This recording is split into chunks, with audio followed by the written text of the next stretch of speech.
నమస్తే. ఇప్పుడు మీరు చూడబోతున్న వీడియో ఖచ్చితంగా మీకు ఉపయోగపడుతుంది, నచ్చుతుంది కూడా.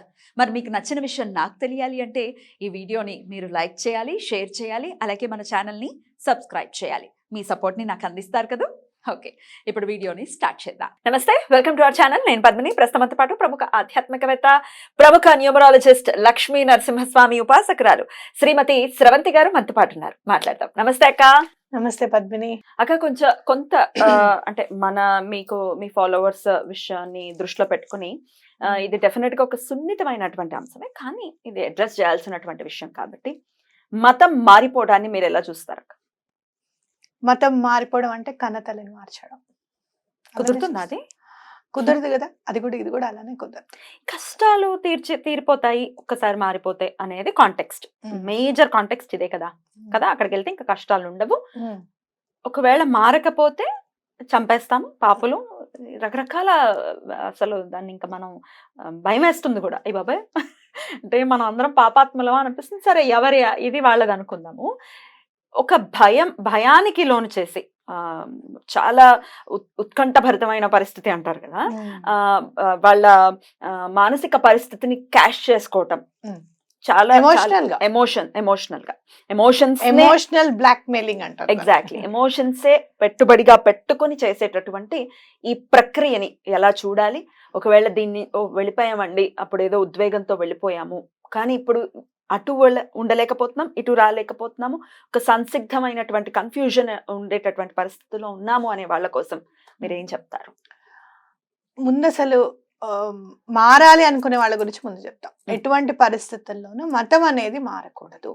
ఎందుకు అనంటే, నువ్వు ఏ మతంలో అయితే పుట్టావో, భగవంతుడో లేకపోతే సుప్రీం పవరో నువ్వు పుట్టాలి అని అనుకున్నప్పుడు, యూనివర్స్ ఏమన్నా కానీ, నువ్వు అలా ఆ మతంలో పుట్టాలి అని రాసిపెట్టుంది కాబట్టి నువ్వు ఇక్కడ పుట్టావు. ఇంకా వేరే మతం జోలికి వెళ్ళకూడదు. ఎప్పుడు కూడా ఆ కన్నతల్లిని మార్చినట్టుగానే, కాబట్టి ఎటువంటి పరిస్థితుల్లోనూ మారద్దు అని చెప్పేది ఖచ్చితం. ఇది మాత్రం. రెండోది, మారడము అనేది ఎందుకు అనంటే, కష్టానికి చాలా ఇదైపోయాము. మేము వెళ్ళిన తర్వాత మాకు కొంతమంది అయితే అసలు చాలా బాగుంది, అసలు ఇక్కడ ఇలాంటివి ఏవీ లేవు, కొబ్బరికాయ కొట్టక్కర్లేదు, అగరబత్తి పెట్టక్కర్లేదు, భగవంతుడికి ఇలా దండం పెట్టుకుంటే చాలు, దండం కూడా కాదు అసలు ప్రార్థన చేస్తే చాలు, మాకు చాలా బాగుంది అని చెప్పి 10 మందిని అట్రాక్ట్ చేయడం అనేది, అంటే భగవంతుడికి వీళ్ళు మార్కెటింగ్ ఎగ్జిక్యూటివ్స్ లాగా అనమాట. అలా చేసి మీదే మార్కెటింగ్ ఎగ్జిక్యూటివ్ అంటే ప్రోడక్ట్ని చెప్పడం తప్పని నేను అనను, కానీ మా ప్రోడక్టే బెటరు, మీ ప్రోడక్ట్ చెత్త కంపు అని చెప్పడం అనేది చాలా తప్పు. అది చాలా పొరపాటు. అలాంటి వాళ్ళని ఎప్పుడు కూడా మనం క్షమించకూడదు. అయితే మిమ్మల్ని ఎవరైనా సరే మారేటప్పుడు మారకూడదు, ఇలా మీకు ఇంకా ఏదో అయిపోతుంది, మీ ఇంట్లో ఇంకోటి అయిపోతుంది, దేవుడికి కోపం వచ్చేస్తుంది అని ఎప్పుడు అలా భయపడితే కనుక భయపడకండి. దేవుడికి కోపం రావాలి అని అంటే, నువ్వు మతం మారినప్పుడు మరి ఇక్కడ మన దేవుడికి కోపం రావద్దు. ఏరా, నిన్నటిదాకా బొట్టు పెట్టుకున్నావు, నిన్నటిదాకా 2 చేతులు ఎత్తి దండం పెడుతున్నావు, ఇప్పుడు వాళ్ళు దండం పెట్టడం స్టైలే మార్చేసావు అని చెప్పి ఆయన కోపం రాలేదు కదా, ఆయన ఊరుకున్నాడు కదా, నేనేం చేయలేదు కదా. అలానే అక్కడ కూడా భగవంతుడు ఎక్కడైనా కానీ మీరు భగవంతుడికి అనుగుణంగా ఉండండి, ధర్మాన్ని పాటించండి అనే చెప్తారు. కాబట్టి అక్కడి నుంచి వెనక్కి వచ్చినప్పుడు కూడా మీకేమీ అవ్వదు. చాలా మందికి బాపట్లలో మా మామగారు ఇలా సండేస్ వెళ్ళి వాళ్ళకి పిల్లలకి చాక్లెట్స్ ఇస్తూ, పెద్దవాళ్ళకి ఇంకేమైనా చెప్తూ, మంచి మాటలు చెప్తూ, ఈ మతాన్ని మీరు మారకూడదు, ఎటువంటి పరిస్థితుల్లోనూ హైందవ ధర్మంలో ఉండండి. హైందవం అనేది మతమే కాదు, అసలు సనాతన ధర్మం, జీవన విధానం. అదే అంటున్నా, జీవన విధానం అది, అది అసలు మతమే కాదు, మనది ధర్మం కేవలం. కాబట్టి ఈ ధర్మాన్ని వదిలేసి మీరు ఎక్కడికో వెళ్ళిపోకండి అని చెప్పి చాలా మందిని మోటివేట్ చేసి ఇందులోనే ఉంచారు ఆయన. నిజంగా చెప్పాలంటే ఆయన చాలా శ్రమించారు దానికోసం. అలా ఎంతో మంది ఇప్పటికీ కూడా చెప్తూనే ఉన్నారు. అలా మీరు ఎవరైనా వెనక్కి రావాలి అనుకుంటే ఎలా రావాలి అని అంటే, చక్కగా ఒక వినాయకుడి గుడికి వెళ్ళి, ఆ వినాయకుడు ఎక్కడ ఉంటే శివుడు కూడా అక్కడే ఉంటాడు.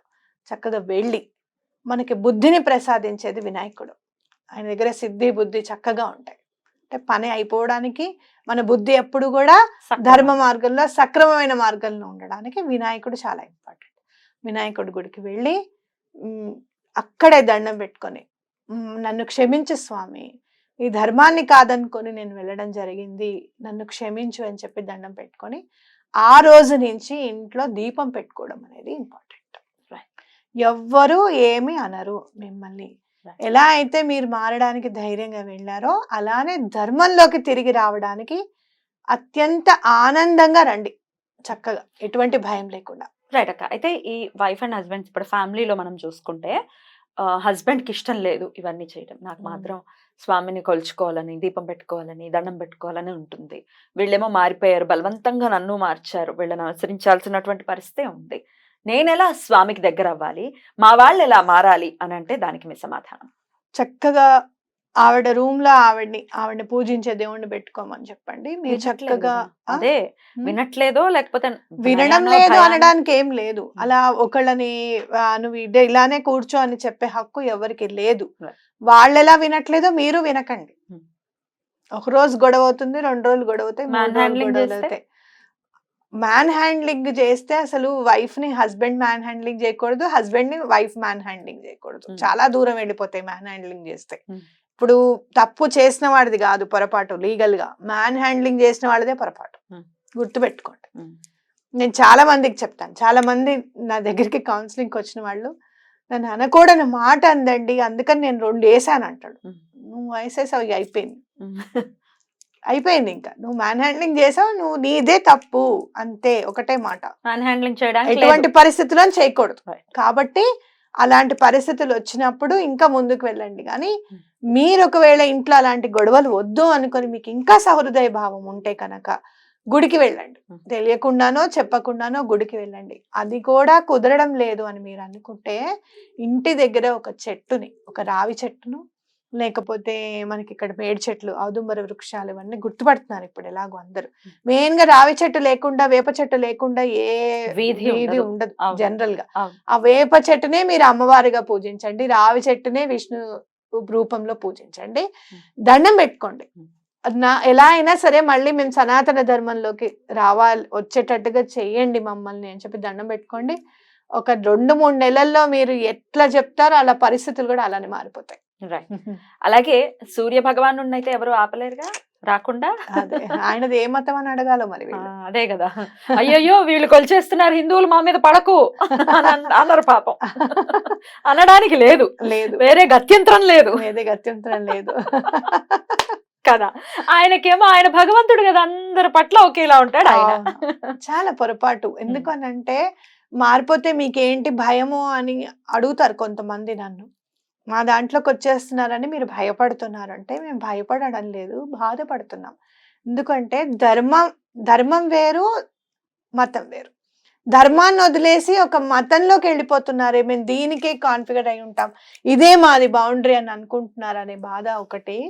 రెండోది ఏంటంటే అయ్యో ఇక్కడ ఉంటే ఇంకా ఉన్నతిని పొందుతాడు కదా అనే ఆలోచన ఒకటి. అక్కడ ఎంతవరకు ఔన్నత్యాన్ని, ఉన్నతిని పొందుతాడు అనేది నాకు తెలియదు. ఎందుకంటే ఎవరిదైనా విందాము అని అంటే ముందు అసలు వెంకటేశ్వర స్వామిని తిట్టడం దగ్గర నుంచి స్టార్ట్ చేస్తారు. మీరు ఇలా, మీరు అట్లా, అలా చేస్తారు, వీళ్ళకి ఇంతమంది దేవుళ్ళు, 33 కోట్ల మంది దేవుళ్ళు, వాళ్ళ పేర్లు చెప్పు, నువ్వు బైబిల్లో ఉన్న పేర్లన్నీ చెప్పంటే మనం వాళ్ళు చెప్పగలుగుతారా? వాళ్ళు చెప్పగలరేమో, కాదని నేను అనను.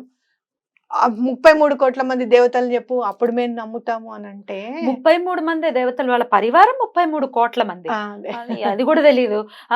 ఒక అతను అద్భుతమైనటువంటి వ్యక్తి, సరస్వతీదేవి మ్యూజిక్ టీచర్ అని, చేతిలో పుస్తకం ఉంది, మరి దాన్ని ఏమన్నాలో తెలియదు. అసలు వీళ్ళకి అవగాహన లేదు, అవగాహన రాహిత్యంతో వచ్చేటటువంటి మాటలు. అవగాహన ఉండి అవగాహన లేకపోవడం కాదు, అవగాహన ఉండి దాని గురించి మొత్తం తెలుసుకుని ఎక్కడ మనని ఏం చేస్తే మనకి కోపం వస్తుందో, బాధ కలుగుతుందో, రివర్ట్ అవ్వాలి అని అనిపిస్తుందో అక్కడ ఆ పాయింట్ మాట్లాడడం నేర్చుకుని మాట్లాడేవాళ్ళు వీళ్ళందరూ కూడా. కానీ అందులో దొరికిపోయేది ఏంటంటే అసలు బుర్రలేదా అనే మాట. ఏ మతము కూడా పరాయి మతం వాళ్ళని తిట్టండి అనో, ఆ భగవంతుడు కాదు అని చెప్పదు. వీళ్ళ మతం ఔన్నత్యం తెలుసుకోలేకపోవడం కారణం ఏంటి అని అంటే ఎప్పుడు చూసినా వేరే వాళ్ళని తిట్టడమే. ఇంకా ఇంక నీకు ఇక భగవంతుడి గురించి నువ్వు ఎక్కడ దండం నేర్చుకుంటా. పెట్టుకుంటున్నావు, ఎక్కడ నేర్చుకుంటున్నావు? కృష్ణుడు అలా అసలు- చెప్పాడు, మన కృష్ణుడు ఏం చెప్పాడు, ఆ, ఆ. నువ్వు నేను చెప్పాల్సింది చెప్పేసా, నీకేం కావాలో అది చేసుకో. కానీ నేను ధైర్యంగా చెప్పగలుగుతాను, ఎస్ మాకు 33 కోట్ల మంది ఉన్నారు, నాకు కూడా పేర్లు తెలియవు, కానీ ఏ దైవం కూడా ఆ, అంత తెలియకపోయినా, నాకు అంత అవగాహన రాహిత్యంలో ఉన్నా ఎవరినో తిట్టాలని మాత్రం నాకు అనిపించదు. ఉమ్. అది నా ధర్మం నేర్పించింది ఫస్ట్, అది ఈ ధర్మం నేర్పించే సంస్కారం. సంస్కారం. కాబట్టి సంస్కారం ఉంటే చాలు, పేర్లు తెలిసినా తెలియకపోయినా పర్వాలేదు. పేర్లతో ఏం చేసేది ఉంది? ఇవాళ ఒకళ్ళు వచ్చారు, ఉండాల్సిన సంస్కారం. పక్కన కూర్చున్నారు, మేడం మీరు యూట్యూబ్ లో చేస్తారు కదా అంటే, అవునమ్మా అదేదన్నా మీ నెంబర్ ఇవ్వండి మేడం, మీతో మాట్లాడాలి, అపాయింట్మెంట్ తీసుకోవాలనుకుంటున్నాం అంటే ఇచ్చా. అవును ఇంతకీ మీ పేరేంటి అని అడిగింది ఆవిడ. ఉమ్. నా పేరు శ్రవంతి అండి అని చెప్పి. అంటే అవును. ఏంటి, అక్కడ తెలుసు. పేరుతో కాదు ఇంపార్టెంట్, తెలుసు. మర్చిపోయారేమో, అవును. కానీ బలానా వాళ్ళు చెప్తారు, రెమెడీస్ చెప్తారు, బాగుంటాయి, మనం ఫాలో అవుదామనో Exactly. లేకపోతే మన పరిస్థితి బాగుపడుతుందనో ఆవిడ అనుకుని ఉంటారు. Exactly. అంతేగాని నా పేరు తెలియదు కాబట్టి అసలు అసలు నాతో నువ్వు మాట్లాడుకో అని చెప్తే నష్టపోయేది నేనే. అంతే అంతే కదా. కదా. రైట్. అయితే కాబట్టి ఇంకొక పాయింట్ ఏం చేస్తారంటే, కొంత కొంత కింద వాళ్ళ కింద వర్ణం వాళ్ళని గుళ్ళోకి రానివ్వరు, లేకపోతే అంటరానితనం, ఇదంతా ఇది వరకు రోజుల్లో ఉండిద్ది. ఒకవేళ మామూలుగా మనం సైంటిఫిక్ కూడా ఎప్పుడో మాట్లాడుకుంటాక ఒకసారి ఎక్కడో జరిగిన దాని గురించే మాట్లాడతారు. అసలు ఇప్పుడు గురించి నాయనార్లందరూ మాట్లాడుకుంటే- ఎవరమ్మాయి, ఉమ్. నాయనార్లందరూ అందరు ఎవరు? అట్లా ఎప్పుడు కూడా ఎప్పుడు ఒక్కటి ఎక్కడైనా కూడా మీరు చూడండి, ఎక్కడైనా చరిత్ర అంతా చూడండి, ఎక్కడైనా కూడా కాస్ట్ గురించి తీసుకొని డిగ్రేడ్ చేయడము, లేకపోతే జెండర్ ఇన్ఈక్వాలిటీ చూపించి, ఇప్పుడు వెంగమాంబ గారు ఉన్నారు, చాలా మంది ఆవిడ సనాతన సాంప్రదాయాన్ని పాటించలేదు, భర్త పోయిన తర్వాత పసుపు కుంపలుకి దూరం అవ్వలేదు, లేదు అంటే కనుక ఆడదై ఉండి సన్యాసం ఏంటి, పాటలు పాడడం ఏంటి అని చెప్పంటే, వాళ్ళందరినీ కూడా భగవంతుడే ఎదిరించేలాగా చేశాడు, వాళ్ళందరికీ కూడా నిరూపించారు వేంగమాంబ గారు పరమ భక్తురాలు అని చెప్పి. భగవంతుడు ఇంక్లూడ్ అవుతాడు, ఇన్వాల్వ్ అవుతాడు, తప్పకుండా అక్కడ అన్యాయం జరగకుండా చూస్తాడు, ధర్మమే ఊరుకోదు. ఎగ్జాక్ట్లీ. నేను చెప్పదలుచుకున్న పాయింట్ ఏంటంటే అక్క, ఇప్పుడు రోజుల్లో ఇప్పుడు కూడా ఎప్పుడైనా కూడా ఇదే కరెక్ట్. ఇప్పుడు డాక్టర్ ఆపరేషన్ థియేటర్ ఉంది, ఎవరు వెళ్తారు లోపలికి? ఎవరు పడితే వాళ్ళు వెళ్ళిపోతారా? రాణిస్తారా డాక్టర్స్? దానికంటూ ఒక ఒక ఒక పద్ధతి ఉంది. గర్భగుడిలోకి వెళ్ళడానికి కూడా ఒక పద్ధతి ఉంటుంది. నువ్వు చదువుకుని దాని శక్తిని నువ్వు తీసుకునే పరిస్థితి నీకు ఉంటేనే రాణిస్తారు కదా. ఇప్పుడు మనం కూడా వెళ్ళిపోం కదా గర్భగుడిలోకి, వెళ్ళిపోయి డైరెక్ట్ గా. యంత్రశక్తి ఉంది అక్కడ, అది మనం అయితే నశింపబడుతోందో, ఎక్కడైతే ఆటంకం కలిగిస్తే అప్పటికప్పుడు ఆయన ప్రత్యక్షం అయిపోయి ఆ ధర్మాన్ని నిలబెడతాడు తప్పకుండా. అది గుర్తెరగాలి మనం. అద్భుతంగా చెప్పారు. ఒకవేళ తిరిగి రావాలి అనుకుంటే వినాయకుడితో మొదలు పెట్టుకుని చక్కగా, అలా పరిస్థితి లేకపోతే సూర్య భగవానుడికి మీరు చెప్పినట్టుగా చెట్లున్నాయి, అద్భుతంగా అలా దండం పెట్టుకుని మార్పు అనేది వస్తుంది. తప్పకుండా వస్తుందమ్మా, ఎందుకు రాదు మార్పు అనేది? ఎప్పుడు కష్టాల్లోనే ఉండిపోరు ఎవ్వరు, తప్పకుండా ఎటువంటి పరిస్థితుల్లోనూ మార్పు అనేది తప్పకుండా వస్తుంది. థ్యాంక్ యూ అక్క. నమస్తే.